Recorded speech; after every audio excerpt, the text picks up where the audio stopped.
ஏன் ஆளுன்னு சொல்லுகிறீல்ல, அவள் வேறு ஒருத்தனை கல்யாணம் பண்ணிக்கிட்டு போயிட்டா, அப்பவும் அவளை ஏன் ஆளு தான் சொல்லி தொலைப்பீங்களா? காதலிக்கிறது தப்பாடா? 2 கையும் தட்டினாதான் சத்தம் வரும். முதலில் அதை புரிஞ்சுக்கிட்டு அதுக்கு ஒரு வழியை பண்ண. நான் என்னடா பண்ணேன்? யோசி. எத்தனையோ யோசிக்கிற நீ என்ன ஜீரோவா? இதுக்கு ஒரு வழி தெரியும். அரவிந்தனை யோசிக்க வைத்து விட்டு குலசீலன் கேண்டீனை விட்டு வெளியேறினான். கம்ப்யூட்டரை உத்து பார்த்து கொண்டிருந்த சரளா பக்கத்தில் வேகமாக சேரை இழுத்து போட்டுக்கொண்டு உட்கார்ந்து அரவிந்தனை பார்த்தாள். இவனுக்கு மெதுவாய் சேரை இழுக்க தெரியாதா? எப்போதுமே அவள் பார்த்தால் அவன் அவசரமாக அவளது பார்வையை சந்திக்க முயல்வான். அன்று அவளது பார்வையை கவனிக்காமல் அவன் தன் போக்கில் வேலையை பார்க்க ஆரம்பிக்கவும் அவள் விழிகளில் ஆச்சரியம் வந்தது. அலட்சியமாக தோலை குலுக்கிவிட்டு கம்ப்யூட்டரின் பக்கம் கவனத்தை திருப்பினாள் சரளா. தொடர்ந்து வந்த நாட்களில் அரவிந்தன் சரளாவை பார்க்க முயலவில்லை. என்னாச்சு? ஆள் திருந்திட்டானா? சரளாவின் மனதில் மெலிதான ஏமாற்றம் சுழந்தது. அவள் அடிக்கடி கண்ணாடியை பார்க்க ஆரம்பித்தாள். நல்லா தானே இருக்கேன், அப்புறம் எதுக்காக முகத்தை திருப்பிக்கிறான்? அவன் முகத்தை திருப்பிக் கொள்வதில் அவள் மனம் எதற்காக அத்தனை கவலைகளை கொள்கிறது என்று அவளுக்கு விளங்கவில்லை. அவளுடைய வேலை சம்பந்தமாக எதையாவது சரளா கேட்டால் அவள் முகம் பார்க்காமல் பதில் சொல்ல ஆரம்பித்தான் அரவிந்தன். இவனுக்கு நான் என்ன விரோதியா? அவள் மனம் புகைந்து அவன் பாரமாக்கும் விளைவித்த இனம் விளங்காத எரிச்சலில் அவன் ஒரு நாள் அவன் மேல் எரிந்து விழுந்தாள். இப்போ உங்க சொத்தையா எதுவும் நான் கொள்ளையடிச்சிட்டேனா? அவளது கடுகடிப்பில் சிறிதளவு கூட பாதிக்கப்படாதவனாக அவளது முகத்தை நிதானமாக நிமிர்ந்து பார்த்தான் அரவிந்தன். எதுக்கு கோவப்படுறீங்க? புரியலையா? புரியல. இப்படி சொல்லுகிறவனிடம் தேங்காயை உடைத்ததைப் போல எப்படி உடைத்து பேசுவது என்று வழி தெரியாமல் திகைத்தாள் சரளா. பக்கத்து சீட்டில் உட்கார்ந்துருக்கோம். ஆமாம், அதுக்கு என்ன? இப்படி பகையாளி போல பார்த்தால் எப்படி? வேறு எப்படி பார்க்க? சொந்தக்காரனை போல பார்த்தா நீங்க சும்மா விடுவீங்களா? சொல்லி விடுறான்னு பட்டம் கட்டி விடமாட்டீங்க. அவனுக்கு அப்படியெல்லாம் கூட பேச வருமா என்று அன்றுதான் முதலில் கண்டாள் சரளா. பின்னி பெடல் எடுக்கிறானே, ஒன்று இந்த பக்கம் இல்லைனாலும் அந்த பக்கம் தானே. ஊடையே ஒரு நாளும் நிற்க மாட்டீங்களா? பாருங்க மேடம். மேடமா? ஆமாங்க, உங்க பெயரை சொல்ல எனக்கு தைரியம் பத்தாதுங்க. ஓஹோ, நான் டியூப்லைட். நேராக சொன்னாலே புரிஞ்சிக்காத மக்கு பிளாஸ்திரி. அப்படி நான் சொன்னேனா? சொன்னால்தானா? இதெல்லாம் நானே புரிஞ்சுக்கிட்டு ஒதுங்கிக்கிறேங்க. என்ன ஒரு பொறுமை! அப்படிப்பட்ட எனக்கு நீங்க மறைப்பொருளை என்ன சொல்ல வரீங்கன்னு எப்படியும் புரியும். ஒன்று காதல்னு பிணத்தனம். உங்க அகராதியில் காதல்னா பிணத்தல் தான் அர்த்தம் போல. அரவிந்தன் கூறிய பார்வை சரளாவின் பார்வையை ஊடுருவியதால் அவள் உடலில் ஓர்விதமான சிலிர்ப்பை உணர்ந்தாள். அது என்னவோ அப்படிதான். இன்னொன்னு அண்ணன் தங்கை பாசம்.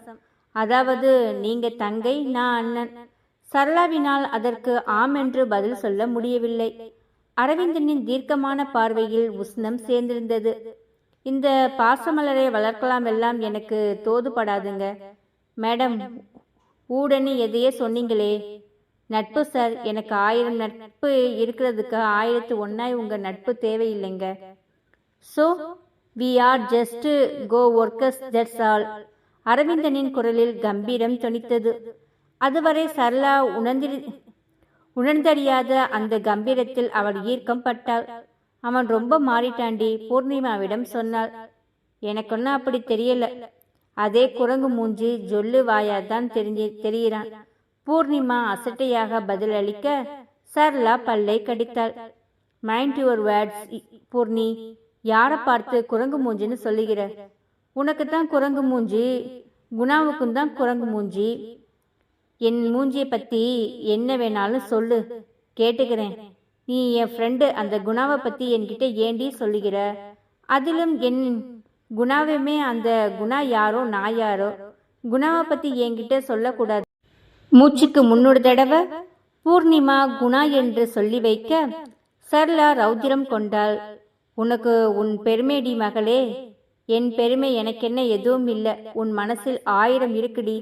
அதையெல்லாம் ஒப்புக்கிட்ட நீ எப்படி பூர்ணிமாகி விடுவ? உன்னை போல என்னையும் நினைக்காத. என்னை போலவா? ஆமாம், பின்ன என்ன? அந்த அரவிந்தனை குரங்கு மூஞ்சி சொல்லுவாயன்னு நான் சொல்லல. நீ தான் இதுக்கு முன்னால இந்த பட்டப்பெயர்களை எல்லாம் அவனுக்கு வைத்திருந்த. நீ சொல்லிதான் எனக்கே இது தெரியும். இப்ப எதுக்குடி அந்த கதையை இழுக்கிற? அப்புறம் எதுக்காகடி இப்ப என்னோட சண்டைக்கு வருகிற? என்னாச்சு? உன் மனதில் அவன் மேல் காதல் கீதல் வந்து விட்டதா? பூர்ணிமாவின் கேள்வியால் சரளாவுக்கு தூக்கி வாரி போட்டது. அப்படியும் இருக்குமோ? சரளா யோசிக்க ஆரம்பித்தாள். அரவிந்தனை குரங்கு மூஞ்சு ஜொல்லுவாயன் என்றெல்லாம் காரணம் பெயரிட்டு பாசத்துடன் விழித்தவள் அவள்தான். பூர்ணிமா சொன்னதை போல அவள் சொல்லித்தான் பூர்ணிமாவுக்கே அந்த பெயர்களை பற்றி தெரியும். அப்படி இருக்கையில் அவள் மேல் சரளா குற்றம் சொல்வது சரியில்லாத ஒன்றுதானே.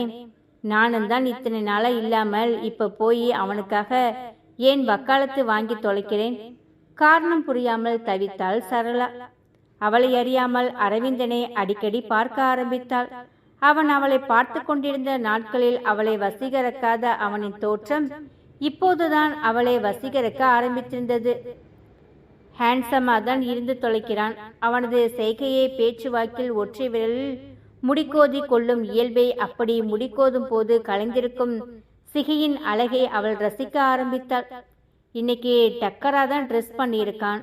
மனதிற்குள் அவள் பாராட்டி கொண்டிருக்கும் போதே அவன் எதர்ச்சையாக அவள் பக்கம் திரும்பி பார்த்து வைக்க சற்றென்று பார்வையை தலைத்து கொண்டாள் சரளா. கண்டு கொண்டிருப்பானோ? லஞ்சையுடன் அவள் அடிப்பார்வை பார்த்த போது அவன் கல்லையும் மண்ணையும் பார்ப்பதை போல அவளையும் உனக்கெல்லாம் ஒரு கணக்கா என்று பார்த்துவிட்டு முகம் திருப்பி கொண்டு விட்டான். அவளுக்கு என்னமோ போல் ஆகிவிட்டது. இத சும்மா விடக்கூடாது என்ற நினைவுடன் அவனுடன் வேண்டுமென்று சண்டையை வளர்க்கலானாள். ஏன் சார் இந்த ஸ்டேட்மெண்ட்டை இங்க வைத்தீங்க? நீங்க தானே கேட்டீங்க.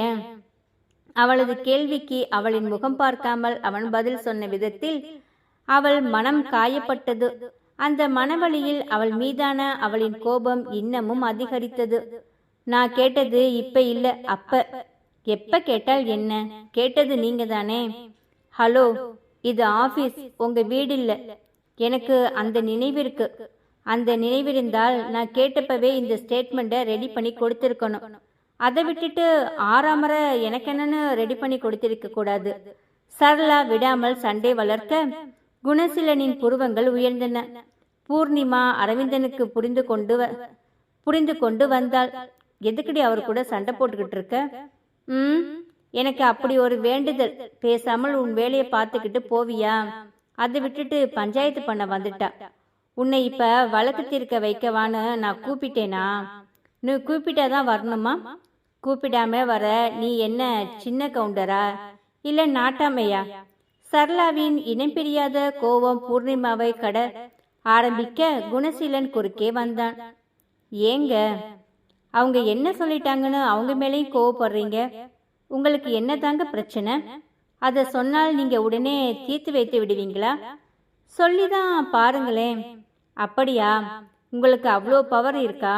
நீங்க இந்த பேங்க்ல வேலை செய்றீங்களா இல்ல பிரைம் மினிஸ்டரா இருக்கிறீங்களா? ஆக உங்க பிரச்சனையே தீர்க்கணும்னா நான் பிரைம் மினிஸ்டர் லெவல்ல இருக்கணும்னு சொல்றீங்க. அடேங்கப்பா, நீங்க படா ஆளுதான். டே அரவிந்தா, இவங்க கண்ணுக்கு முன்னால உட்கார்ந்தால் தானே உன்னை ஒரு வழி பண்ணணும்னு நினைப்பாங்க. வாடா, கேண்டீன் பக்கம் போய் தொலைக்கலாம். சரளாவை முறைத்து கொண்டு அரவிந்தன் கேண்டீன் பக்கம் தள்ளி கொண்டு போனான் குணசீலன். அவ காலையிலேயே சுத்திக்கிட்டு வர செல்ல பிராணியை போல இத்தனை நாளும் இருந்தேன் இல்லையா? இப்ப அது இல்லாமல் போனதில் அம்மணி கடுப்பாயிராங்க. ஓ, அப்படிய விஷயம். அதுதான், அதுக்குன்னு இவ்வளோ கோபமும் ஆர்ப்பாட்டமும் எனக்கு ஒன்னு தாண்டா புரிய மாட்டேங்குது. இத்தனை நாளா அவ உன்னை ஏறெடுத்து பார்க்க மாட்டாளுன்னு தானே தவம் கிடந்த. இப்பதான் அவ உன்னை பார்க்க ஆரம்பிச்சிட்டால. அப்புறம் எதுக்கு அவனை டென்ஷன் ஆக்குற? அவளை பார்த்தா பின்ன ஆபீஸ கட்டி கழுவுற ஜெக்கம்மா உன்னை பார்த்தா. நான் அதை சொல்லலடா மச்சான். அவளை பார்க்க வச்சனில்ல அரவிந்த். கண் சிமிட்டி சிரிக்க குணசீலன் விஷயம் புரிந்தவனாக பலத்த குரலில் சிரித்தான். அப்படி போடு அறிவாள, இதுவும் ஒரு டெக்னிக்கா? அதேதான், நானும் செஞ்சு பார்த்தேன். இவ திரும்பி பாப்பான்னு சொல்லிட்டு திரும்பி பார்க்காம இருந்து காட்டினேன். அம்மனிக்கு என் காதல் பார்வை பழகி போயிடுச்சா? கடுப்பு பார்வையை கண்டதும் தாங்க முடியல, ஜெர்க்க ஆகிறா. உன்னை என்னமோன்னு நினைச்சேன்டா மச்சான். இப்படி தீயா வேலை செய்யறியே, நடத்துடா நடத்து. அவர்கள் திரும்பி வந்தபோது கண்முனிலிருந்த அரவிந்தனை கடத்தி கொண்டு போன விரோதியை பார்க்கும் பார்வையை குணசீலனை நோக்கி சரளா பார்த்து வைக்க, அவளிடம் சிநேகிதமாக சிரிக்க முயன்ற தோற்றான் குணசீலன். அவனுடைய சிரிப்பை கவனிக்காததைப் போல கடுகடுவென்று முகத்தை வைத்து கொண்டாள் சரளா. பூர்ணிமாவுக்குள் கோபம் துளிர்ந்தது. சரளா குணசீலனை அலட்சியம் செய்வதாக அவள் நினைத்தாள். இவன்தான் ஆகட்டும், அவளிடம் எதற்காக ஈ என்று பல்லை காட்டணும்? பூர்ணிமாவின் கோபம் குணசீலனின் பக்கம் திரும்பியது. அவளை பார்த்தபடி அவள் அரவிந்தனிடம் பேச வாய் திறந்தபோது அது தனக்கான பேச்சு என்பதை கண்டு கொண்டான் குணசீலன். அவனது கண்கள் மின்னின. சரளாவுடன் சேர்ந்து கொண்டு பூர்ணிமாவன் அவன் சீண்டி பார்த்த நாளிலிருந்தே அவன் குணசீலன் பக்கம் திரும்புவதில்லை. அன்று அவளது பார்வை திரும்பியதை கண்டதுமே அவன் மனம் சிறகடித்தது. எவ்வளோ நாளாச்சு இவள் என் பக்கம் திரும்பி? ஏன் அரவிந்தன் சார், என்னன்னு கேளுடா. நான் உங்களை கூப்பிட்டேன் அரவிந்தன் சார். நானும் உன்னைதாண்டா கேட்க சொன்னேன். சாரதான் பிரைம் மினிஸ்டர்னு கேட்டுட்டாங்களே, அதுக்கு என்ன வேண்டா? விட்டு தொலைச்சிட்டு போக வேண்டியது தானே. அதை விட்டுட்டு சிரிப்பெண்ண வேண்டியது கிடக்கு. அவங்கள கூட தான் சின்ன கவுண்டரா இல்லை நாட்டாயமையான்னு அவங்க கேட்டு வச்சாங்க. அதுக்காக அவங்க ஃப்ரெண்டு கூட பேச மாட்டாங்களாடா? நானும் சாரும் ஒன்றுன்னு சொல்லுகிறாரா அரவிந்தன் சார்? நான் சரளாவின் தோழி, தோழிக்குள் என்ன வேண்டுமானாலும் பேசிக்கொள்வோம். குணசீலன், அப்படியா? அவன் எதற்காக சரளாவிடம் நட்பு பாராட்ட வேண்டும்? பூர்ணிமாவின் நட்பு குணசீலனின் நட்பு ஒன்று போன்று தன்மையுடையதா? இந்த அர்த்தத்தில்தான் பூர்ணிமாவும் அந்த கேள்வியில் கேட்டு வைத்தாள். அதன் இன்னொரு பரிமாணம் வெளிப்படுத்திய சொந்தத்தில் குணசீலனின் கண்கள் மின்னின. ஆமானுதான் சொல்லேண்டா அரவிந்தா, அவங்களுக்கு நானும் ஒண்ணுதான். அப்போதுதான் அந்த சொற்சொருடன் அர்த்தத்தை முழுமையாக உணர்ந்து கொண்டவளாக பூர்ணிமா லஞ்சை கொண்டாள். அவள் முகம் சிவந்து விட்டது. இப்படி போய் கேட்டு வச்சிட்டேனே. அவள் உதட்டை கடித்து கொள்ளவும் குணசீலன் சிரிப்பு அதிகரித்தது. விழிக்கிறத பாரு, ஒன்னுன்னு கேட்டாளா? அதான் ஒன்னுன்னு சொல்லிட்டேன்ல, என்ன பின்னாலேயே வந்துருவாளா? இப்போதும் குணசீலன் அவளுடைய கேள்விக்கான பதிலைத்தான் சொல்லுகிறான் என்று பூர்ணிமா மனம் சோர்ந்தாள். அவள் கேட்டால் அவன் பதில் சொன்னான். இதன் அவனுடைய காதலி உத்தரவாதமாக எப்படி எடுத்துக்கொள்வது? இருந்தாலும் கூட நீண்ட நாட்களுக்கு பின்னால் அவர்களுக்கு ஊட நிகழ்ந்த ஜாடை பேச்சினால் அவள் மனம் சிறகடித்தது. வழக்கமான கள்ளப்பார்வை அவள் அவன் பக்கம் வீச ஆரம்பிக்க குணசீலன் அதை நேர்கொண்ட பார்வையில் ரசித்து கொண்டிருந்தான். அதை கண்ட சரளாவுக்கு பற்றி கொண்டு வந்தது. ஊரில் இருக்கிறவங்க எல்லாம் என்னம்மா சைட் அடிக்கிறாங்க, இத்தனை நாளா சைட் அடித்து இந்த மாக்கானுக்கு இப்ப என்ன வந்து தொலைச்சதுன்னு அவள் மனதிற்குள் பொறுமியபடி அரவிந்தன் பக்கம் லேசாக பார்த்து வைக்க அவனும் அவளை நிமிர்ந்து பார்த்தான். அதுவரை அவன் அவளை அப்படி பார்த்ததில்லை. அப்படிப்பட்ட தீட்ச சன்மயமான பார்வையினை அவனிடம் அதற்கு முன் கண்டிராத சரளா திகைத்து போனாள். பார்வையை விலக்கிக் கொள்ள முடியாமல் ஓர்விதமான தவிப்பு அவருக்குள் எழுந்தபோது அவன் நிதானமாக கேட்டான். நீங்க கேட்டு எதை நான் இல்லைன்னு சொல்லியிருக்கேன் சரளா? உன் உயிரை கேட்டாலும் கொடுப்பேன். இந்த ஸ்டேட்மெண்ட்டை கொடுக்க மாட்டேனா? பப்ளிக் வரிசையில் நின்றுக்கிட்டு இருந்தாங்க. அதனால கவுண்டர் டைம் முடிகிற வரைக்கும் வெயிட் பண்ண வேண்டியதா போச்சு. அதற்காக இத்தனை கோபம்? அவளின் கோபத்தை மதித்து இதமாக அவன் பேசிய விதத்தில் சரளா நெகிழ்ந்து விட்டாள். அரவிந்தன் அவள் கண்களில் நீர் துளிர்ந்து விட்டது. இது சின்ன விஷயம் சரளா, நான் உங்க உணர்வுகளை மதிக்கிறேன்.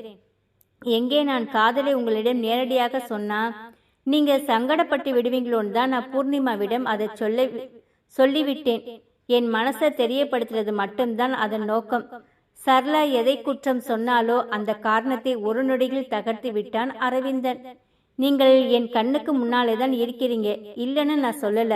அதுக்காக முகம் பார்த்து என்னை காதலிக்கிறியான்னு கேட்டால் அது நல்லாவா இருக்கும்? காதலுக்கு ஒரு மரியாதை இருக்கு சரளா, அதை நான் கொடுத்தேன். அது ஒரு தப்பா? அரவிந்தன் என்ன காரணத்துக்காக பூர்ணிமாவிடம் தன் காதலை சொல்லி அவளை சரளாவிடம் தூது அனுப்பினானோ அது அந்த ஆண்டவனுக்கே வெளிச்சம். ஆனால் முகத்தை வெகு தீவிரமாக வைத்து கொண்டு வார்த்தைகளை நிதானமாக கோர்த்து அதை ஒரு தெளிவுடன் அவன் பேசிய விதத்தில் சரளா அயர்ந்தேதான் போனாள். காதல் சொல்ல 1000 வழி இருக்கதான் சரளா. அதில் முதல் வழியே தூது அனுப்புகிறது தான். அரவிந்தன் சொன்னதை கேட்ட சரளா ஆவென்று வாய்ப்பிழந்தாள். என்ன அப்படி பார்க்குறீங்க? கிருஷ்ணருக்கு தன் காதலை தூதுவர் மூலம்தான் ருக்மணி தெரியப்படுத்தினாள்னு புராணம் சொல்லுது. இவன் புராணத்தை கூட தெரிஞ்சு வைத்திருக்கானே. சங்க கால இலக்கியங்களில் தலைவனுக்கு தலைவி தூது விடுகிறதை பற்றி சொல்லாத பாடல்களே இல்லை. மேகம் விடும் தூது பறவை விடு தூதுன்னு ஏகப்பட்ட தூதுகள் இருக்கு. இதில் ஒன்னை ஃபாலோ பண்ணி நான் உங்களுக்கு ஃப்ரெண்டை தூது விட்டேன்.